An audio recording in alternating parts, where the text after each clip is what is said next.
sorry. I know I'm a few minutes late, and I don't like to keep y'all too terribly long because I know you have things to do, but I was trying to set up the video camera. Ms. Dix normally videotapes for us, and she's got a meeting this morning. So welcome. I'm happy to see all of you here. Some new faces and some returning faces. Well, we're going to just talk about help with homework today because I know homework is for you guys like it was with my boys when they were little. It is the witching hour sometimes, and it is a battle. And most of the information that we're going to talk about today came from this book called Help with Homework.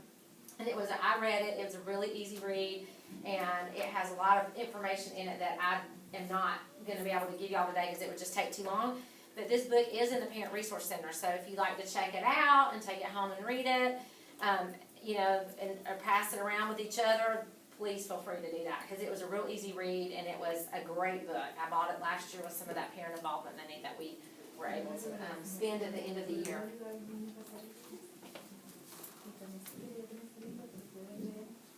But the first thing is who should help with homework, and it doesn't always have to be mom.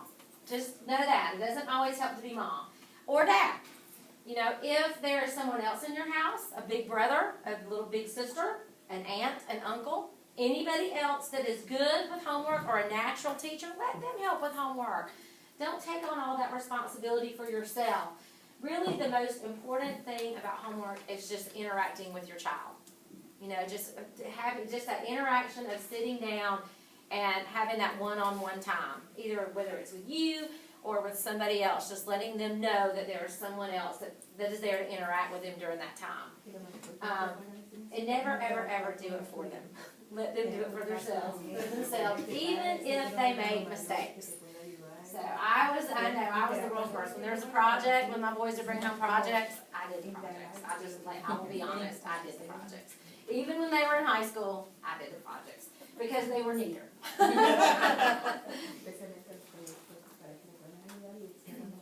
And also, according to what this author, Dr. Schum, said, and I agree with this, is to have a homework, have a schedule.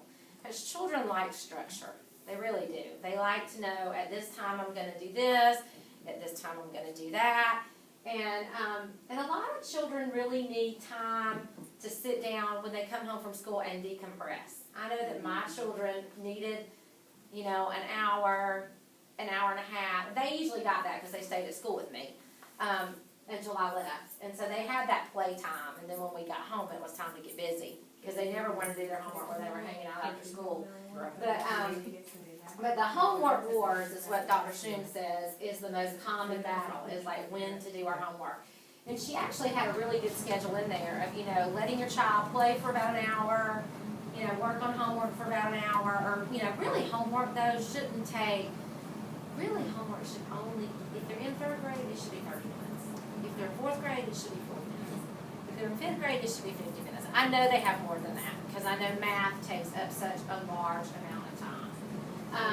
But they most of, like I said, need time to rewind. And if they don't get done with it before dinner, let them have dinner. Let them have a little bit of time after dinner to hang out, and then maybe finish it up. And reward them. Maybe reward them afterwards and say, if you get finished with your homework by this time, you can have some extra TV time, or you can have some extra time on your video games or something. Let them see that getting finished with their homework is actually, don't let them see homework as a punishment. Let them see that it can be a fun time. Doing it correctly, not just... Exactly, and doing it correctly, and just throwing something down there. Because I know that was the biggest thing is I had boys, I didn't have girls, and I know they are different animals, but they just like to just throw something down there. I'm done, and it would not be right, and it would be messy, and then that would be a battle in itself is to make it neat. So, but really, Dr. Schum said too, and I agree, is short study sessions lead to more learning than longer ones because you kind of get that battle. You're not fighting those battles and you're not getting that whining and you're actually getting them to do more than if you're trying to extend it out over a long period of time. Snacks are important because nobody likes to work on a hungry stomach. So if their stomach's growling, they're going to be whining about that. So it's really important to let them have a little snack before so that they can concentrate. And it really is important too to have a home study center. Like somewhere like this is where you do your homework. Make sure it has good lighting, distraction. If you have a computer, maybe it's around the computer, maybe it's a desk, maybe it's the kitchen table.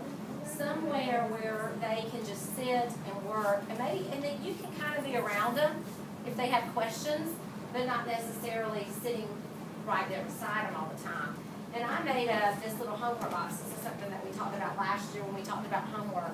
That I just put some good materials in there. I put things that they may not bring home from school. I put markers and pencils and erasers and glue sticks and all those things that they may need for homework. So, if you could fix them up like a little homework box and it has all this stuff in it, then they can just sit down wherever and pull out their homework box. So I just made one of those up as just an example for you.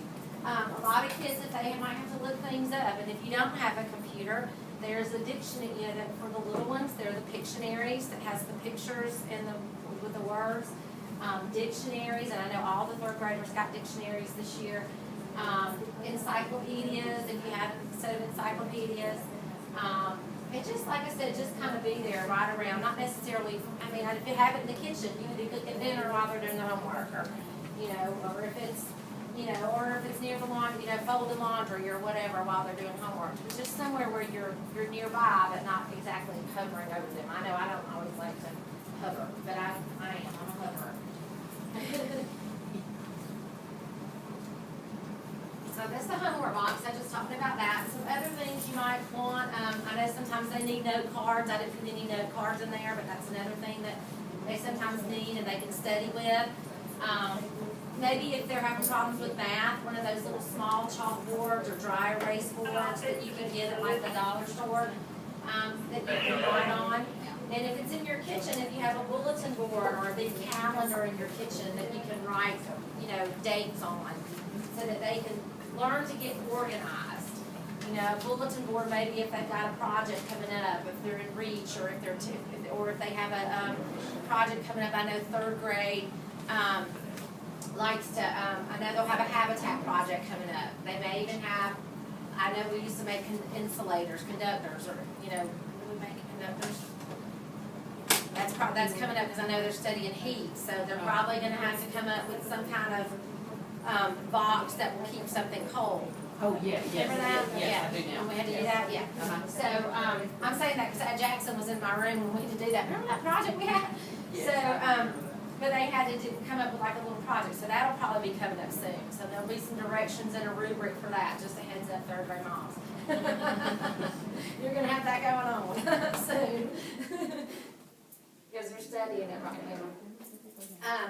And then there's some examples of ways. I know that all of the teachers like to give reading for homework, and I know that's always a concern for us as parents, is our children's reading level. But what Dr. Schoon says, and we do this, we make it a chore, but we do this as teachers too, but because we give them a certain amount of reading to do every night. But she says, don't make it a chore, like something that has to be done every day. But I know we assign reading logs, and it's something that we require them to do every day. But on their reading log, if say the weekend they want to sit, if say they have to read 40 minutes a week or 50 minutes a week, ever what it is. If they read 50 minutes over the weekend, let that be the reading log.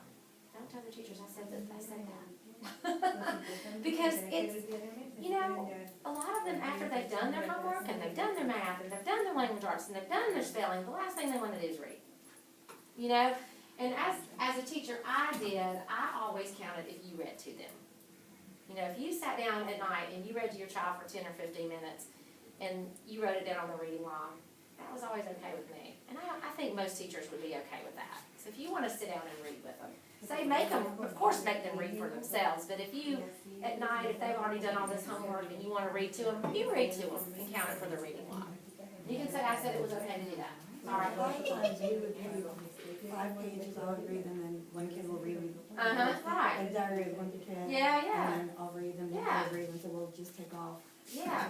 And just count that as a reading log, because it's, it's like I said, and I agree, it's a chore. The teachers, we make it a chore because we give it that assignment to you to do. And if your child does, don't base your opinion on your child by their reading level, because reading levels catch up. They really do. They're going to catch up in reading, whether they're now or it's going to be later. They're going to know how to read. And not constantly push them to read at a higher level, because that really fosters in them a love of not to read. I was always a reader, and so it's always hard for me to understand when the child's not a reader. So a little personal story is, we had a foster child in our home a long time, about 4 years ago, and she wasn't a reader. She didn't read, she didn't like to read, she was a struggling reader. But I was a reader, both of my boys were readers, so I didn't understand why she didn't like to read, and so I was constantly pushing her to read. And and I had to sit back as a parent and say, this child's not a reader. Let me sit down and read to you. Can I do that? And so a lot of that stuff about reading, because I didn't understand it, because I love to read. But one way to make reading, just to boost the rhythm, is just to make it fun. Just make reading fun. Like you're doing. Hey, I'll read 5 pages if you'll read one, and you'll read one, and then it'll be my turn to read. Make it where it's not a chore. And children really are not ready to read unless they can sit still and they can listen. They have vocabulary and they've developed a good language. They have language development. They know their alphabet. They know sounds. Unless they know all that, they're not ready to read. So until they get there, all we're doing is pushing them to do something that they are not ready to do. I thought this was a great little quote. Children are made readers on the laps of their parents. So you reading to them encourages them a love of reading. Another good way to do homework is play games. Make homework a game time. If they're having to learn their multiplication facts, like I know they're doing right now in 3rd grade. If they're learning them, make up a game out of it. Maybe play war with them. Get some flashcards and. I know I do that when in the classroom.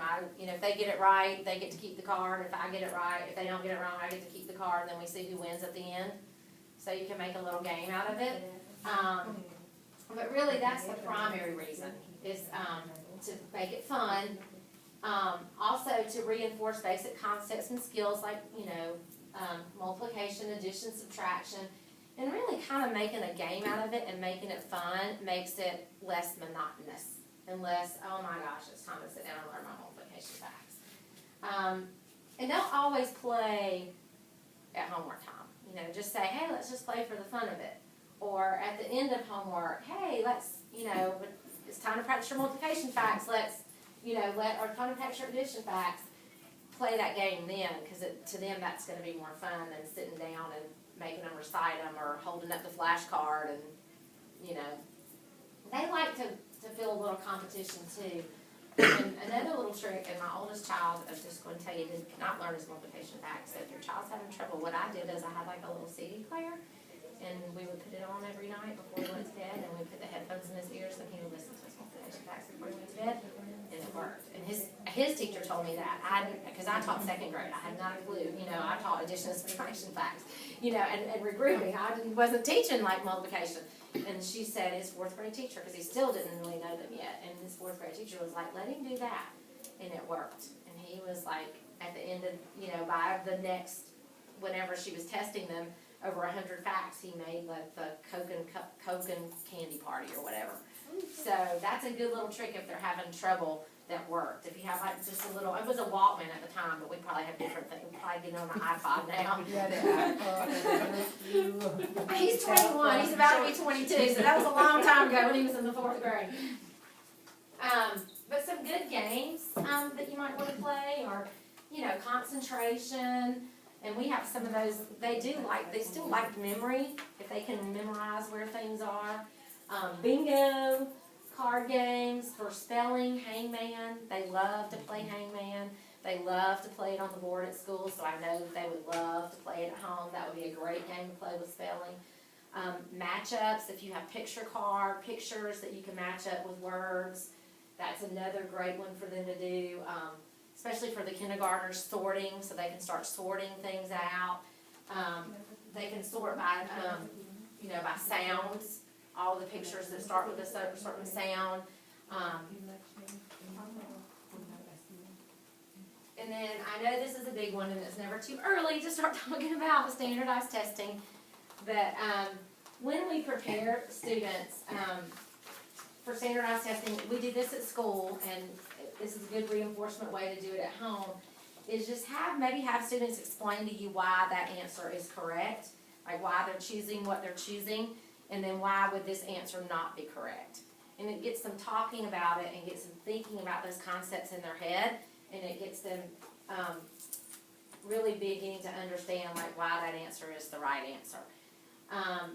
Write their math facts. If they have their math facts at home, and like if their teacher gives them a worksheet and it's horizontal, get them to write it vertical.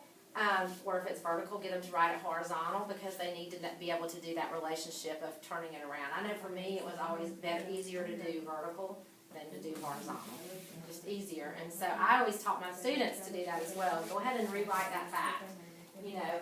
So get them to the practice of doing that.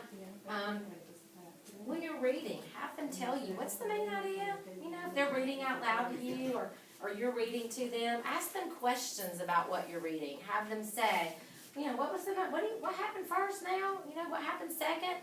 Just really start questioning them about what they're reading. And then when you are reading and you're practicing writing, use interesting words. You know, use adjectives and adverbs, and even point them out in books when you're reading with them, because that increases your child's vocabulary. And that's important for testing, is to increase the vocabulary, because so much more and more we are testing on vocabulary. And that's pretty much all we have today. But I did want to tell y'all about the book. This was a great book, and I would, you know, encourage you to check it out. It has examples of games that you can make in the back. And it talks about, you know, if you don't have a computer, these are some other things that you can do. And it has a lot of questions in it too, like parents that maybe had questions about different things and ways that the author answered those questions. I just thought it was a really good read, and I sat down and read it last weekend, so as I prepared for today. So I would love for y'all to be able to, if any of you wanted to check that out. Oh, okay. And also, another question. Did any of y'all have the opportunity to fill out the Advanced Ed survey? Have y'all filled that out yet? You have? If you have not, you can fill it out today. I have this link on the computer. I sent it out by email to all the parents. I sent it out, I sent it out on the Remind text, the link for that.